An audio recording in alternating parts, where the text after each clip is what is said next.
Shalom. Mari bawa korban syukur kita kepada Allah yang hidup, Allah yang ajaib, yang kasih-Nya tak pernah berkesudahan atas setiap kita.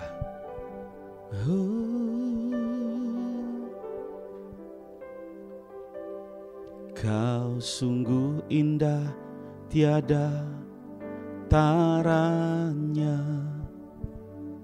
sungguh menakjubkan, sungguh ajaib untuk dimengerti,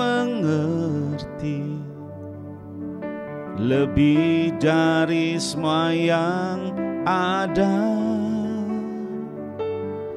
Hikmat-Mu tiada terselami, kasih-Mu dalam tak terduga. Kau sungguh indah, tiada taranya, mulia dan berkuasa. Ku kagum hormat akan Engkau, ku kagum hormat akan Engkau. Kau Allah yang layak dipuji, ku kagum akan Engkau. Kau sungguh indah, tiada taranya, sungguh menakjubkan, sungguh ajaib untuk dimengerti, lebih dari semua yang ada. Hikmat-Mu tiada terselami, kasih-Mu dalam tak terduga. Kau sungguh indah, tiada taranya, mulia dan berkuasa. Ku kagum hormat akan Engkau, ku kagum hormat akan Engkau. Kau Allah yang layak dipuji, ku kagum akan Engkau, ku kagum hormat akan Engkau, ku kagum hormat akan Engkau.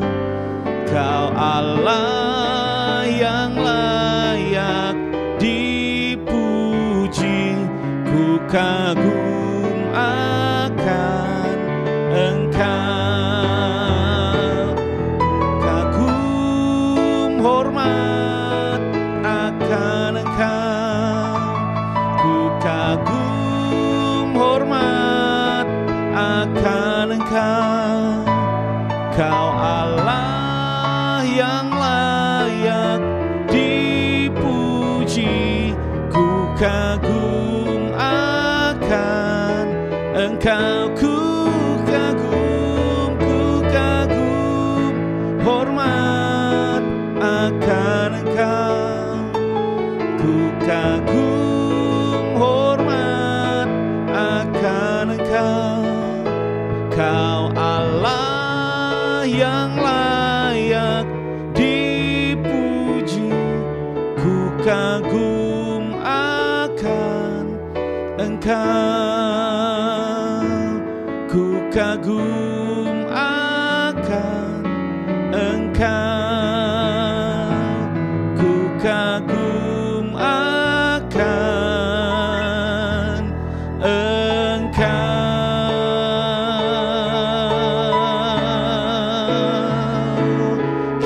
kagum dan hormat kepadamu, Tuhan yang hidup, Tuhan yang mulia, layak disembah, layak ditinggikan, layak dimuliakan selamanya, layak diagungkan selamanya. Kau Allah yang berkuasa. Haleluya. Kinanara lamara lamata karala marala marala marala yarala maralamo. Shenara lamara lamara layalama yaside namaralamo. Haleluya. Kami kagum dan hormat kepadamu. Haleluya, haleluya. Terpujilah namamu Tuhan selamanya. Kami kagum dan hormat kepadamu Tuhan, karena Engkau Allah yang ajaib, Allah yang sangat baik, Allah yang tak pernah meninggalkan kami. Terima kasih kami boleh memuji, menyembah Tuhan, dan kami boleh menikmati akan hadirat-Mu. Saatnya kami akan belajar firman-Mu. Urapi setiap kami, juga hamba-Mu yang menyampaikan firman. Taruh perkataan ilahi atas hidup hamba-Mu. Terima kasih, dalam nama Tuhan Yesus kami mau mendengarkan firman-Mu. Haleluya, amin. Shalom dan saya ucapkan selamat pagi saudara yang terkasih dalam Tuhan. Senang sekali apabila pada pagi hari ini kita dapat berjumpa kembali dalam program Doa Pagi Online GKI Pondok Daud Solo. Untuk itu mari kita persiapkan hati dan juga segenap pikiran kita untuk kita boleh bertumbuh dan juga belajar bersama-sama tentang kebenaran firman Tuhan. Dan bersuka cita sekali apabila pada bulan Oktober ini gereja kami yaitu GKI Pondok Daud akan merayakan hari jadinya yang ke-20 tahun, di mana penyertaan Tuhan dan juga berkat Tuhan selalu ada dan juga selalu limpah dalam setiap gereja kami. Untuk itu pada bulan Oktober ini gereja kita memiliki sebuah tema pembahasan spesial, yaitu bertumbuh di dalam karunia roh. Nah, untuk itu Bapak, Ibu, dan juga saudara sekalian, saya percaya apabila setiap kita, terutamanya setiap kita yang tercipta makhluk hidup, kita semua pasti akan mengalami sebuah pertumbuhan, baik itu dalam jasmani kita, dan juga jangan lupa kita juga harus bertumbuh dalam rohani kita. Untuk itu pada pagi hari ini saya memberikan sebuah judul untuk sharing firman yang akan saya bawakan adalah bertumbuh di dalam Kristus. Mari kita sama-sama baca dari kitab Efesus 4 ayat 11 sampai dengan 13. Dan ialah yang memberikan baik rasul-rasul maupun nabi-nabi, baik pemberita-pemberita Injil maupun gembala-gembala dan juga pengajar-pengajar, untuk memperlengkapi orang-orang kudus bagi pekerjaan pelayanan, bagi pembangunan tubuh Kristus, sampai kita semua telah mencapai kesatuan iman dan juga pengetahuan yang benar tentang anak Allah, kedewasaan penuh dan tingkat pertumbuhan yang sesuai dengan kepenuhan Kristus. Nah, Bapak, Ibu, dan juga saudara sekalian, kita tahu apabila tadi disebutkan ada 5 jawatan atau karunia dalam pelayanan, yaitu ada rasul, nabi, penginjil, gembala, dan juga pengajar. Nah, saya yakin dan percaya apabila dalam setiap gereja kita, terutamanya Bapak Gembala, lalu juga ada pimpinan dari Komsel, dan juga staf pengajaran dan lain sebagainya, memiliki sebuah kerinduan apabila untuk seluruh jemaat yang digembalakan ataupun yang tertanam di dalam sebuah gereja, pada akhirnya kita akan mencapai sesuatu goal dalam hidup kita, yaitu sebuah kedewasaan rohani. Efesus 4 ayat 14 sampai dengan juga 15 juga berkata, sehingga kita bukan lagi anak-anak yang diombang-ambingkan oleh rupa-rupa angin pengajaran, oleh permainan palsu manusia dalam kelicikan mereka yang menyesatkan, tetapi dengan teguh berpegang kepada kebenaran di dalam kasih, kita bertumbuh di dalam segala hal ke arah Dia, yaitu Kristus, yang adalah kepala. Nah, saudara yang terkasih dalam Tuhan, kita tahu apabila tahun 2025 ini akan segera berakhir. Untuk itu, selagi kita masih memiliki waktu kurang lebih 3 bulan ke depan, saya merindu untuk mengajak setiap kita untuk kita boleh memaksimalkan setiap waktu dan juga kesempatan yang kita punya untuk kita boleh sama-sama bertumbuh dan juga kita boleh semakin belajar menjadi seorang yang lebih dewasa secara rohani. Untuk itu pada pagi hari ini ada 3 poin ataupun 3 aspek penting yang bisa saya bagikan kepada seluruh saudara yang terkasih dalam Tuhan, bagaimana kita bisa bertumbuh. Yang pertama, kita bertumbuh menuju dewasa rohani. Kita semua tentu percaya dan juga kita sepakat apabila bertumbuh itu tidak bisa hanya dalam waktu yang singkat atau tidak bisa dalam waktu yang instan saja. Tetapi sebuah pertumbuhan adalah di mana kita melalui sebuah proses, yaitu hari demi hari, minggu ke minggu, bahkan bulan lepas bulan, kita mengalami sesuatu yang baru ataupun sesuatu yang bertumbuh yang terus kita rasakan dalam kehidupan ini. Ibrani 6 ayat 1 saya kutip dari kitab Bahasa Indonesia Sehari-hari, dikatakan, sebab itu marilah kita maju ke pelajaran-pelajaran yang lebih lanjut tentang kedewasaan kehidupan Kristen dan jangan hanya memperhatikan asas-asas pertama tentang ajaran agama kita saja.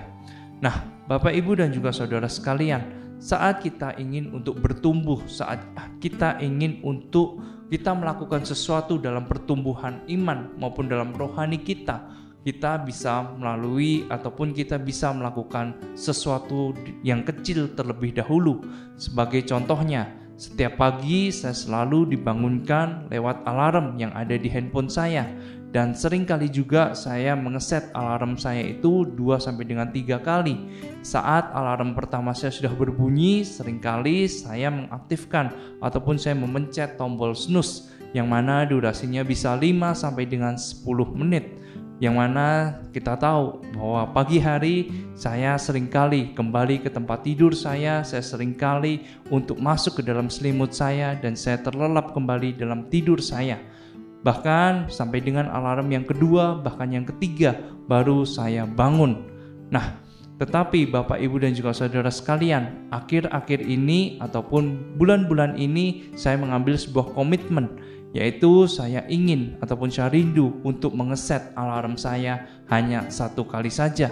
Dan waktu-waktu yang tadinya saya gunakan kembali untuk tidur, saya bisa untuk memakainya lebih bijaksana lagi. Saya bisa untuk menggunakan waktu tadi yang saya pakai untuk kembali tidur, saya pakai untuk saat teduh, saya pakai untuk berdoa maupun bergumul dan juga mengucap syukur atas hari baru yang saya alami ataupun yang saya dapatkan bersama dengan Tuhan. Nah, saudara yang terkasih dalam Tuhan, itu adalah sebuah contoh kecil ataupun contoh sederhana yang bisa kita lakukan dalam keseharian kita untuk kita bisa bertumbuh ataupun kita mengalami pertumbuhan dalam rohani kita. Bukankah sebuah 1 langkah maju ke depan jauh lebih baik daripada kita hanya berdiam di tempat saja? 2 Petrus 3 ayat 18 juga dikatakan, tetapi bertumbuhlah dalam kasih karunia dan dalam pengenalan akan Tuhan dan juga Juru Selamat kita, Yesus Kristus. Baginya kemuliaan sekarang dan juga sampai selama-lamanya. Bertumbuh dalam kedekatan kita bersama dengan Tuhan. Sejatinya saya percaya apabila bukanlah waktu yang akan menentukan sudah seberapa lama kita menjadi orang Kristen atau sudah seberapa lama kita mengenal Tuhan dalam hidup ini. Tetapi pertanyaannya adalah, sudahkah waktu-waktu yang kita lalui itu ada pertumbuhan yang kita alami dalam hidup kita? Nah, ciri-ciri orang yang memiliki dewasa secara rohani adalah sebagai demikian. Yang pertama, dapat membuat keputusan hidup. Saya percaya apabila saat kita memiliki ataupun kita ada dalam kedewasaan rohani, kita akan mampu untuk membedakan hal-hal yang baik, hal-hal yang kurang baik, ataupun hal-hal yang jahat sekalipun. Karena saya percaya bahwa saat kita mencapai kedewasaan rohani, maka ada penyertaan Tuhan, ada tuntunan Tuhan, dan juga ada rancangan Tuhan yang selalu kita rasakan dalam kehidupan kita. Yang kedua, saat kita menjadi dewasa rohani, kita hidup bukan lagi untuk dilayani, melainkan kita mau terlibat dalam melayani sesama ataupun orang-orang yang ada di sekitar kita. Yang ketiga, kita tidak selalu bergantung kepada orang lain. Ingat di ayat firman Tuhan di awal tadi, kita belajar tentang 5 jawatan, yaitu ada rasul, nabi, penginjil, gembala, dan juga pengajar. Semuanya itu adalah hal yang baik, di mana kita memiliki seorang gembala, kita memiliki seorang ketua, kita memiliki seorang pengajar dalam hidup kita. Tetapi marilah kita juga belajar untuk kita tidak hanya bergantung kepada orang-orang tersebut ataupun pribadi-pribadi tersebut, karena sejatinya kita dimampukan untuk kita boleh memiliki kuasa dalam setiap doa, dalam setiap perkataan kita, dan juga kita mau untuk lebih lagi bertumbuh secara dewasa rohani. Yang kedua, kita belajar untuk bertumbuh, untuk mengerti tentang tujuan hidup kita. Kenapa ini penting? Karena kebenarannya adalah dikatakan we are created on purpose and for a purpose. Kita diciptakan oleh Tuhan bukan hanya karena asal-asalan saja, atau bukan hanya Tuhan hanya iseng dalam menciptakan setiap saya dan juga Anda sekalian, tetapi kita semua adalah ciptaan yang begitu baik dan juga begitu luar biasa di hadapan Tuhan. Untuk itu dalam Yohanes 18 ayat 37 kita juga belajar, maka kata Pilatus kepadanya, jadi engkau adalah raja. Lalu jawab Yesus, engkau mengatakan bahwa aku adalah raja. Untuk itulah aku lahir dan untuk itulah aku datang ke dalam dunia ini, supaya aku memberi kesaksian tentang kebenaran. Setiap orang-orang yang berasal dari kebenaran mendengarkan suaraku. Nah, saudara sekalian, biarlah ini boleh menjadi sebuah rema dan juga biarlah ini boleh menjadi sebuah inspirasi dalam kehidupan kita. Kita belajar dari sebuah ayat di mana kita belajar apabila Tuhan memiliki tujuan, Tuhan memiliki prioritas dan juga Dia mengerti tentang kenapa Dia dilahirkan, kenapa Dia diciptakan, kenapa Dia bisa untuk menjadi panggilan dalam hidupnya, yaitu untuk menebus setiap dosa kita dan juga Dia menjadi juru selamat untuk kita semua. Untuk itu saya belajar dan juga saya berdoa pada pagi hari ini agar setiap kehidupan kita juga kita tidak mensia-siakan kehidupan kita, agar kita juga tidak hanya bisa hidup dalam rutinitas kita, yaitu kita terbangun, kita bekerja, lalu kita hanya pulang ke rumah tanpa membawa apa-apa. Tetapi biarlah hidup kita boleh menjadi sebuah panggilan dan juga hidup kita juga boleh menjadi sebuah berkat yang tidak pernah habis-habisnya untuk sesama kita semua. Yang ketiga ataupun yang terakhir adalah kita mau belajar untuk kita boleh bertumbuh serupa, segambar dan juga sekarakter dengan Kristus. Tanpa kita sadari ada banyak di antara kita yang mana anak-anak Tuhan, tetapi dalam hidup ini kita seringkali kita terlihat sangat rohani, di mana kita mungkin rajin dalam ke gereja, kita rajin untuk pelayanan dan lain sebagainya. Tetapi seringkali juga dalam hidup ini, hidup kita belum menggambarkan karakter ataupun pribadi Yesus ataupun Kristus dalam hidup ini. Seringkali kita merasa bahwa ada pertikaian ataupun ada ketidakcocokan yang kita alami bersama dengan rekan sepelayanan kita. Mungkin saat kita bertemu kita biasa-biasa saja, atau mungkin saat kita bertemu kita masih bertegur sapa. Tetapi di belakang kita justru menggosipkan ataupun kita justru menusuk teman kita dari belakang. Dan Efesus 4 ayat 22 sampai dengan 24 mengingatkan kita, yaitu bahwa kamu berhubung dengan kehidupan kamu yang dahulu harus menanggalkan manusia lama yang menemui kebinasaannya oleh nafsunya yang menyesatkan, supaya kamu diperbaharui dari dalam roh dan pikiranmu dan mengenakan manusia baru yang telah diciptakan menurut kehendak Allah di dalam kebenaran dan juga kekudusan yang sesungguhnya. Untuk itu, poin yang ketiga kita mau belajar. Mari kita mau menjadikan diri kita untuk menjadi display yang benar-benar itu adalah mencerminkan karakter Kristus dalam hidup ini, di mana dalam setiap perkataan, perbuatan, maupun tingkah laku kita itu boleh mencerminkan sesuatu yang mendatangkan berkat dan juga kebaikan untuk orang lain.